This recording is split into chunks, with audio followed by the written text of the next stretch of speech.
Сайн байцгаана уу? Сувдарын цэндэрж подкастын дараагийн дугаар стрессийн талаар ярих гэж байна.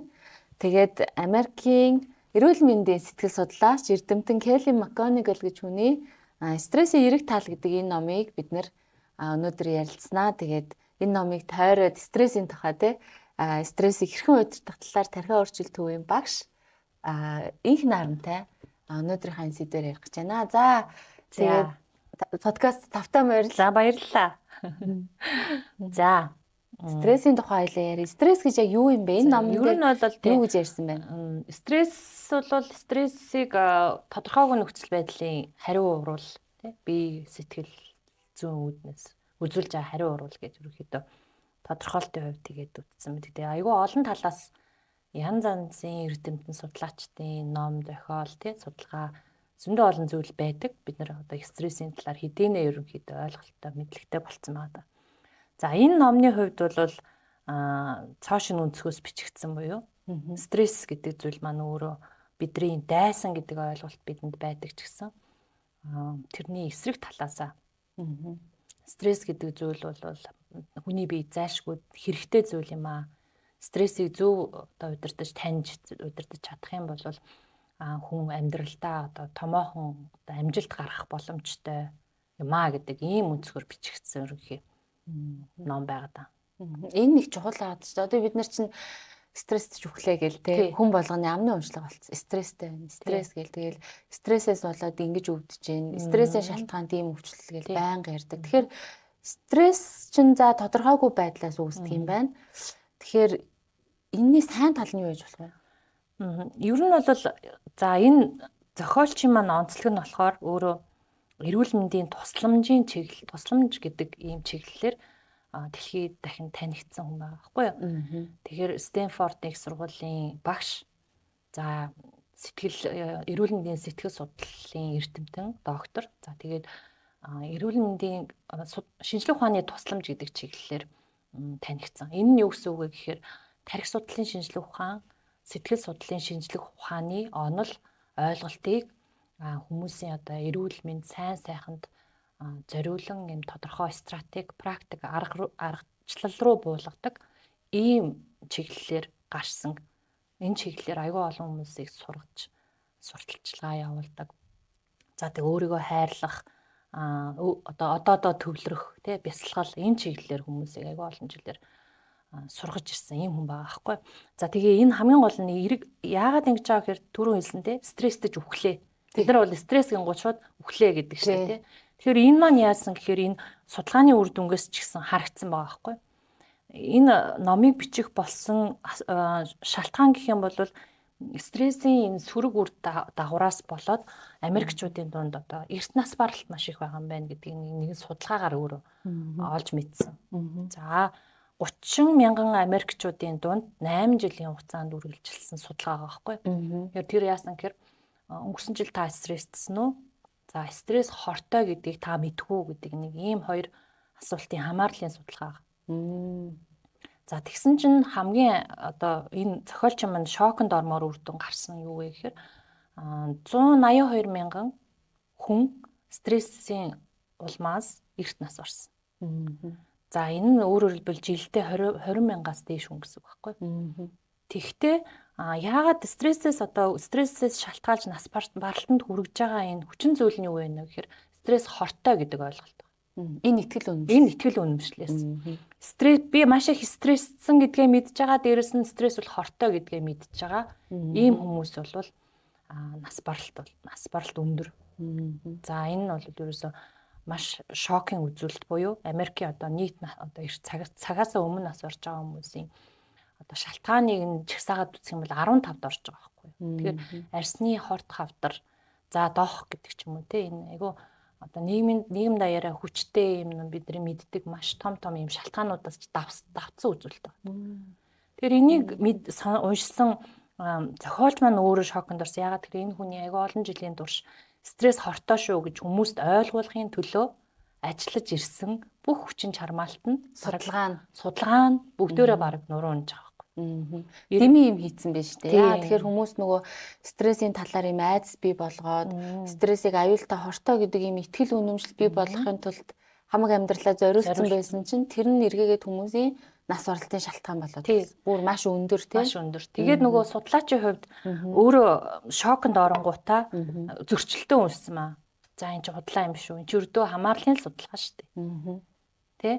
За ер нь заавал эн чинь үнэнч байх албагүй энэ гэдэг гисэн маа. Тэгээ нүдэн анаад ингээд хараагүй юм шиг өнгөрөх гэжсэн байгаа байхгүй. Тэхүү гэж хүртэл ингээд зөрчилдсөн маа. Тэгээ эцсийн дүндээ яасан гэхээр өөрийгөө сориод за миний одоо би төөрөлдөж исэн байна. Тэгэхээр энэ төөрөлдлөөсөө гараад нэгэнтээ миний зорилго бол хүмүүст туслах юм чинь. Энийг одоо зөв тийш нь залуул яасан юм бэ гэдэг ийм юун дээр одоо ойлголтын дээр ухаарлал дээр нөхөр бол өөрийгөө сориод за энэ стрессийн судалгааг одоо дахиж хийсэн ба. Тэгвэл яасан гэхээр ерөөсөө л стресс үүссэн цагаас эхлүүлээд одоо тухайн цаг хүчийг хүртэлх бүх судалгаануудаа танилцаад стрессийн үүслийг нь судлаад за тэгээд дээрэс нь эрдэмтэн мэрэгдтэй уулзаад зохиолчтой судлаач нартай уулзаад стрессийн талаар чиглэлээр хөгжиж байгаа сүүлийн үеийн ололт амжилтууд онлууд юу байна гэд ингээд судалж агаад гаргаж ирсэн үнэлтэд энэ номонд буулгасан байгаа байхгүй. Тэгэхээр энэ ном бол маш их судалгаатай. Ерөөсөө санаа болгоно нь дандаа судалгаагаар дэмжигдсэн. Тэгэхээр ийм ном байгаад байгаа. Тэгэхээр би одоо гайхаж байна л да. Жишээлбэл бүхэл бүтэндээ насаараа нөгөө стрессийг муугаар ярьжсэн өмнө гинт судалгааныхаа чиглэлийг өөрчлөнгутаа стрессээс ямар эерэг тал гаргаж ирсэн бэ? Одоо энэ чинь номынхаа нэр нь стрессийн эерэг тал гэж байна шүү дээ. За сүргийн нь бол бид угаасаа мэдэн тийм үү? Стресс чи өглөө гэдэг үгнээс л дахиад ингээд харагдчихээн те. Тэгэхээр эерэг тал нь юу гэж ихсаасан байна?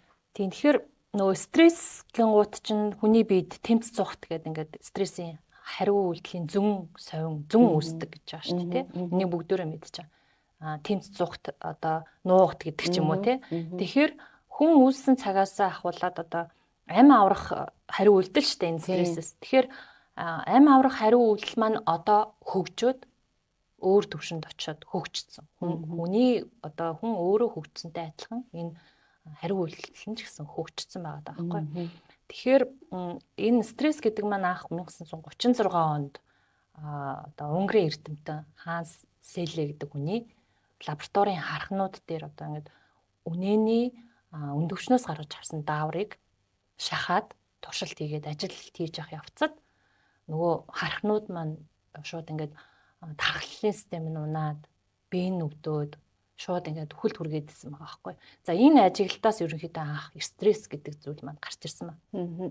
Тэгээд стрессийг судалсаар агаад энэ хүний бие чинь ингээд ийм хариу үйлдэлтэй хүн амьтны бие чинь ийм хариу үйлдэл үзүүлдэг юм байна гэдгийг ингээд судалж гаргаж ирснээс хойш стресс ингээд хөгжиж явцсан баг 36 оноос хойш. Тэгвэл яасан гэхээр ер нь бол тэр лабораторийн хархнуудыг стресстүүлжсэн туршилт нь өөрөө бүр маш өөр. Одоо бидний нөгөө нэг зүгээр ингээд өдөр тутмын амьдрал тулгарч байгаа сорилт тийм үү хүндрэл за төвөгшөлч гэдэг юм уу энэ зүйлээс арай өөр байгаа байхгүй. Арай өөр төвшөнд хүн амьтныг стресстүүлжээж тэр стрессийн хариу уурвал гардгийм байна. Тэгвэл бид нар стресс гэж шууд хэлж болохооргүй зүйлийг стресс гэж тайлаад явчихсан байна гэдэг ч юм уу тийм. Тэгэхээр хүн өөрөө хөгжөөд хариу уурвал нь зөвн совин хөгжсөнтэй адилхан хүний амьдрал ингээд амьдралын хэм маяг, зорилго бүх зүйл өөрчлөгддөг тийм өөрчлөгдсөнтэй адилхан стресс, сорилт, хүндрэл, төвөгшил гэдэг ингээд өөр ойлголтууд байна. Энийг бид нар өөрсдөө одоо тайлахтаа тодорхойлохдоо шууд бүгдийг стресс гэж үзчихэж байгаа байхгүй. Тэгвэл хүний бие тэгж одоо зүгээр ч нэг төвөгшил болгон дөр стресстэй байдгүй юм байна гэдэг ийм одоо юу гаргаж ирж байгаа. Онлыг гаргаж ирж байгаа. Тэгэхээр өөрөөр хэлбэл сорилтын хариу үйлдэл, стрессийн хариу үйлдэл гэдэг ингээд өөр байгаа байхгүй. Тэгэхээр бид нар юуг стресс гэж орчуулад байна өөрсдөө тий тайлаад байна гэдэг айгуу чухал болчихж байгаа. Стрессийн эерэг тал гэж шууд ярихаас өмнө стресс гэж юу вэ гэж байна тий. Яг үнэ. Тэгвэл стресс гэж юу вэ? Стресс гэдэг маань өөрөө за хүний одоо хүн амьтны тий одоо амьдраад явж явах үед тулгарч байгаа тий нөгөө байгалийн сорилт, бэрхшээл, хүндрэл одоо тодорхойгүй нөхцөл байдал буюу за хүн амьтны үүссэн цагаас бол идэж тижилээ олж идэх тий амьд үлдэх энэний төлөөх тэмцэл байхгүй юу. Тэгэхээр ямар ч тодорхойгүй нөхцөл байдал биднэрт тулгарч байгаа аюул байхгүй. Тэгэхээр аюул заналын хариу урвалыг стресс гэдэг байгаа байхгүй. Тэгвэл хүн яаж энэ аюул заналд хариу үйлдэл үзүүлж байна? Тэгэхээр энэ судлаач маань итгэл үнэмшил гэдэг зүйл маш чухал юм байна. За тэгэхээр итгэл үнэмшил гэдэг зүйлийг зүйлд хэрхэн нөлөөлж болдго юм бэ? Яаж нөлөөлдөг юм бэ гэдэг талаас нь л ерөөсөө тайлбарлагдсан байгаа даахгүй судалгаагаар баяжуулаад. Тэгэхээр хүний итгэл үнэмшил гэдэг зүйл бол өөрчлөгддөг, өөрчлөгдөхдөө гэхдээ хялбар биш. Гэхдээ өөрчлөлтийг бол нөгөө сөрөг байдлаар утаах, айлгах гэдэг ч юм уу, ичээх гэдэг ч юм уу, ийм байдлаар одоо үзүүлэх нь өөрчлөлтөнд хүрэгдэхгүй. Тэгэхээр эерэг байдлаар нь хүлээж аваад тий стресс бүх юмыг аюул гэхээсээ илүүтэйгээр хүний амьдралд зайлшгүй байх ёстой сорилт гэж хүлээж аваад энэ сорилтыг би даван туулах гэж чинь тий гэх юм бол гэдэг талаасаа ерөнхий хандлагаа өөрчлөх юм бол энэ стрессийн хариу үйлдэл нь өөр болно. Хариу үйлдэл өөр болохоор хүний биед одоо бий болж байгаа нөгөө даавар гормон тий энэ биологийн одоо үйл явц нь хүртэл өөр болдог. Тэгэхээр өөрөөр хэлбэл нөгөө судлаач маань энэ номын зохиолч маань гаргаад ирсэн байхгүй. Аюулын хариу үйлдэл, сорилтын хариу үйлдэл энээс үүсэж байгаа биологийн үйл явц нь хоёр тусдаа өөр. За үүнийг бол яг бид нар бас тархиа өөрчилгээдийн сургалтаараа заадаг тий. Яагаад тэгэхээр бидний нөгөө өнгөрсөн амьдралдаа үдсэн туулсан бүх итгэл үнэмшил, ой санамж, биеийн цугцсан програмчлал гэх мэтчлэн энэ харах өнцөг те энэ харах өнцгөөс шалтгаалаад бид нэг бол стрессддэг, нэг бол түүний зүгээр л одоо ёстой сорилт гэд хүлээж авчдаг. Яг аюул гэж харж байгаа үедээ бидний тархич өөрөө нөө симпатик мэдрэлийн тогтолцоог симпатик мэдрэлийн үйл ажиллагаагаа асаагаад тэгэнгუთ тэр симпатик мэдрэлийн үйл ажиллагаа чинь хүний ингээл ерөөсө бүх эргэтэн тогтолцоо, даавар гормон, химийн, биологийн урвалууд те бүгдэнд нь нөлөөлөөд тэгээд бид нэр уулын энэ симпатик мэдрэлийг богино хугацаанд асаагаад аюулыг даван гарах хэрэгтэй байтал бид нөгөө харах өнцөг буруугаас болоод юм болгоныг аюул гэж үзээд зүгээр хажуудаа сууж байгаа дургуун үнэ хүртэл аюул гэж ингээ үзчихэл юм бол ингээд гаднаас нь харахад зүг зүгээр сууж байгаа хэрнээ биеийн дотор нь яг тэр нөгөө зүхт тэмц гэдэг ингээд гормон асцсан тэгээ ингээд бүх даавар гормон бүх эргэтэн тогтолцоо нь ингээд дотроо эмх замбраагүй болцсон тийм болцсон тэнцвэрээ алдсан байждаг гэдэг. Тэгэхээр яг энийг л бас одоо энэ те эрдэмтэн маань энэ судалгаагаараа тайлбарлахыг оролдоод байна тий. Тэгэхээр энэ стрессийг бол удирдах болох нь байна. Яаж удирдах вэ? Харах өнцгөө өөрчилнө. Тийм харах өнцгөө өөрчилнө. Тэр аюул гэхээс илүү сорилт гэж үзээд симпатик мэдрэлийг асаахаас илүү бид нэр парасимпатик тогтолцоогоо аль болох нөгөө өдрийн турш асаалтаа байлгаж ийм тайван нөхцөл байдлыг даван туулах гэдэг ийм өнцгөр л харж ижлийн стресс гэдэг зүйл бол бидний хувьд бол муу зүйл биш болох нь байна тий. Бүр зайлшгүй байх ёстой зүйл гэж байхгүй юу тий. Тэгээд энэ сорилтын хариу үйлдэл бол нөгөө аюулынхаас өөр яах вэ гэхээр ерөөсөө одоо ингээд аюул тулгуурлаа гэж бодоход хүний бие бол шууд ингээд цаанаасаа автоматар тулалдсан бол аратантай тулалдах юм бол цус алдна. Тэгэхээр цусыг аль болох бага алдуулахын тулд судсан нарийсан гих мэтчлэн гэдэг ингээд шал өөр байгаа байхгүй. За тийм учраас тэгээ дээрэс нь яах вэ гэхээр тэр тулааны дараа аль болох биеэ хурдан эдгэхийн тулд тий нөгөө эдгэх дархлын одоо системийн илүү идэвхтэй ажиллана ч гэдэг юм. Тэгээ энэ нь өөрөө байнга ингээд удаан хугацааны тулд турш үргэлжлээд архаг стресс болоод ирэхээр биед гарах үр нөлөө нь удаан хугацааны үр нөлөө нь бол шал өөр өвчлөл хүргэж байгаа. Одоо яг ингэж байгаа нөө бид нэр бас хичээл дээрээ заадаг симпатик мэдрэл асгаар хүний бүх булчин шүрмэс чангардаг байхгүй. Гэтэл булчин шүрмэс гэдэг чинь зүгээр л нэг одоо энэ биеийн булчин гэхээс илүү судас чинь өөрөө булчинлаг хэрэгтэй. Булчинлаг давхрагтай зүрх уур шиг ходоод гээл те нарийн бүдүүн гиз гээд ерөөсөө хүний биеинд ер нь бол булчингүй эргэтэн баг их цөөхөн байхгүй шахав. Тэгэхээр энэ болгоны чинь дандаа байнгын юм агшилттай байлгаад хахаар нөгөө цусны даралт, зүрхний өвчлөл, уур шиг ходоод хоол бол тусруулах эргэтэн тогтолцоо ингээ бүх эргэтэн ер нь бол яг өвчилж эхэлдэг ба. Архаг хууч өвчин гэдэг бол эндээс эхэлдэг ба. Яг зөв. Тэгвэл нөгөө сорилтын хариу үйлдэл маань бас одоо биологийн үйл явц нь яах вэ гингод. Сорилт гэд хүлээгээд давангууд дотроосоо илүү энерги нэмэгдэх тийм үү. Яг энэ нөгөө нэг дасгал хөдөлгөөн хийдэг штэ бид нар. Яг тэрнтэй адилхан хариу үйлдэл биеинд илэрдэг гэж байгаа байхгүй юу? Тэгэхээр яхагөр дотроосоо нөгөө зүрх судас илүү одоо зүрх юм одоо юутай те тогтвортой ажиллана. Амьсгалыг илүү уурт аав, амьсгал илүү уурт аав. За тэгээд яах вэ гэхээр ерөөсөө биеийг ерөөсөө нөгөө энержүүлэх процесс явагддаг байхгүй юу? Тэгэхээр яах вэ урт хугацаанд сорилтын энэ одоо үр дагавар маань биед илүү ашиг тустай болоод хуурч байгаа. Тэгэхээр стрессийг тойрч гарах, зүхтаах гэх те энээс илүүтэйгээр бид нар стресс гээд байгаа зүйлийгээ сорилт гэж хүлээж аваад тэрнтэйгээ хамтдаа дасч одоо өөрийнхөө бүх зүйлийг хувиргаж амьдрах тухай юм ном маань шинжлэх ухааны үндэслэлтэй судалгааны одоо баримтуудтайгаар гаргаж ирсэн байна. Тэгэхээр яг энэ стресс гэж бодоод байгаа зүйлийг бид нэр хувиргаж чадах юм бол тэгээ тархин дотор энэ ихтэй амаргүй л дээ. Тархин уурчин сургалтыг хийгээд жил гарангийн хугацаанд явж байна. Тэг хүмүүсийн харах өнцгийг өөрчилнө гэдэг бол хамгийн их одоо хүнд ажил байдаг. Итгэл үнэмшлийн өөрчлөлт. Ингээд энэ өөрчлөлтөн гут дагаад бүх програмчлал энтертэй ингээд бүх юм нь өөрчлөгдөг. Тэгэхээр бид нэр юуныг нөгөө шат дараатай алхамтайгаар сурдаг. Зүгээр шууд хэрвээ стресс биш наадхаа бойл ингээл хэлэхэд л өөрчлөгддөг байсан бол дэлхийд даяар ингэ зовхгүй шүү дээ. Энэ эрдэмт ном бичтлээ тий. Ийм их судалгаа хийхгүй. Тэгэхээр энэ угаасаа ийм тодорхой томьёолтой, шат дараатай, аргачлалтай байдаг. Тэгээд тийм учраас үүнд суралцах хэрэгтэй. Тийм.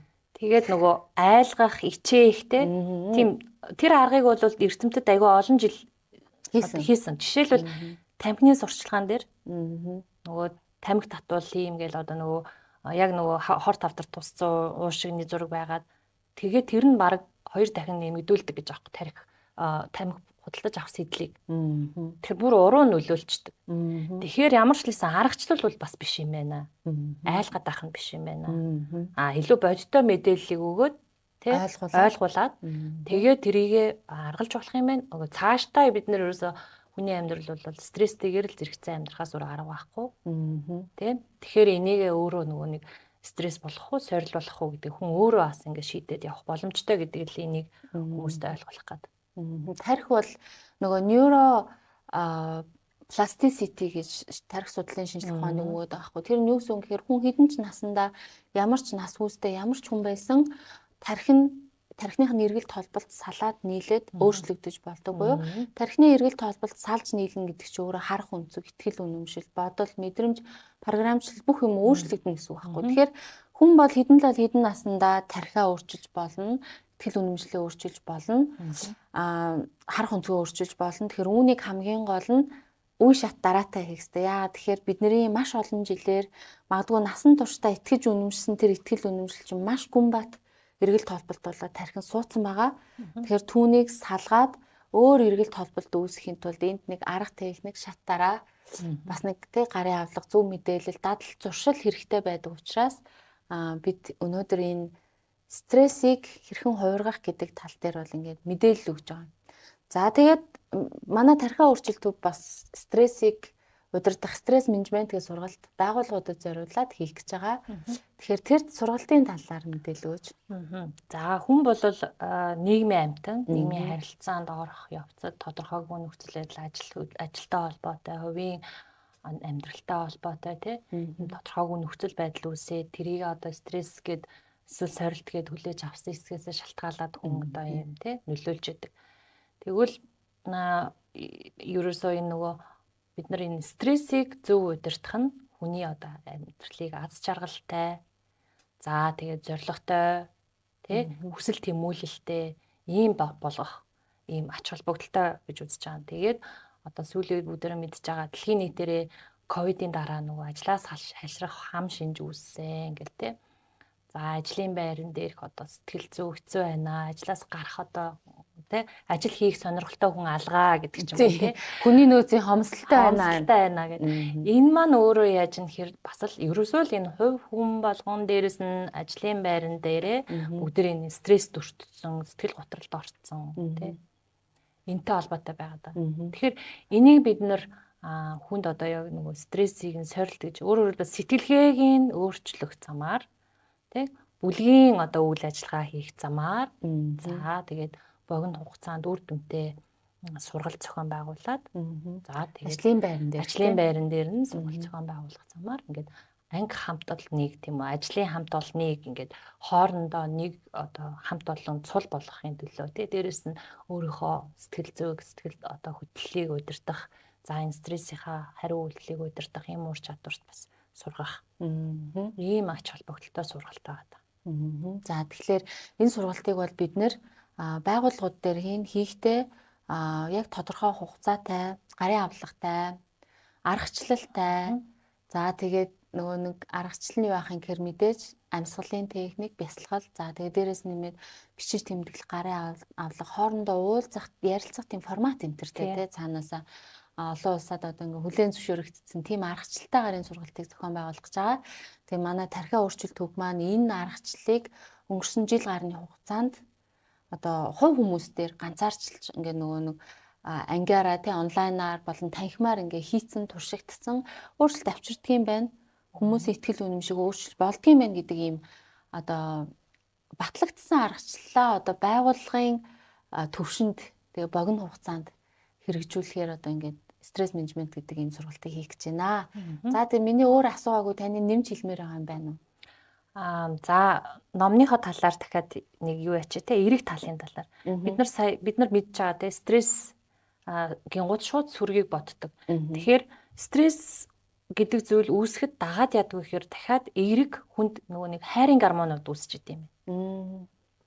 Тэгэхээр нөгөө нэг хайрын гормонууд үүснэ гэдэг маань юу гэсэн үг вэ гэхээр хүн нөгөө хажуудаа байгаа анги хамт олноо ч гэдэг юм уу те гэр бүлээ ч гэдэг юм уу энэ нөгөө нийгмээ хайрлах юм юу үүсд юм бэ хүсэл эрмэлзэл. Тэгэхээр яах вэ гэхээр энийг нөгөө өдөөх замаар ингээд хамтарч нөгөө нэг амьдарч байгаа тийм үү гэр бүл хамт олон одоо энэ бүх бүгдээрээ нийлээд одоо хамтын одоо нэгэн зорилгын төлөө том зорилгын төлөө амьдрах ажиллах ийм сэтлийг эрч хүчийг үүсгдэг. Тэгээд улмаар ингээд аз жаргалыг нэмэгдүүлдэг ийм үр дүнтэй байгаад байгаа байхгүй. Тэгэхээр манай сургалтын хувьд ерөөсөө л энэ хамт олон хүн чинь нөгөө хамт олноороо нийгмийн амтан тэгээд дээрэс нь гэр бүлдээ өнгөрүүлдэг цагаас илүүтэй хугацааг хамт олонтойгоо өнгөрөөдөг штэ. Тэгэхээр хүссэн ч хүсээгүй ч энэ хамт олонтойгоо хамтарч ажиллах, хамтарч одоо асуудлаа шийдвэрлэх, бие бинийгээ хайрлах, энергч нэгэн цул болох ийм шаардлага үүснэ. Ингэжээж тэр хүн маань нөгөө ажиллаа дурлаж хийн, ажилдаа дуртай болно.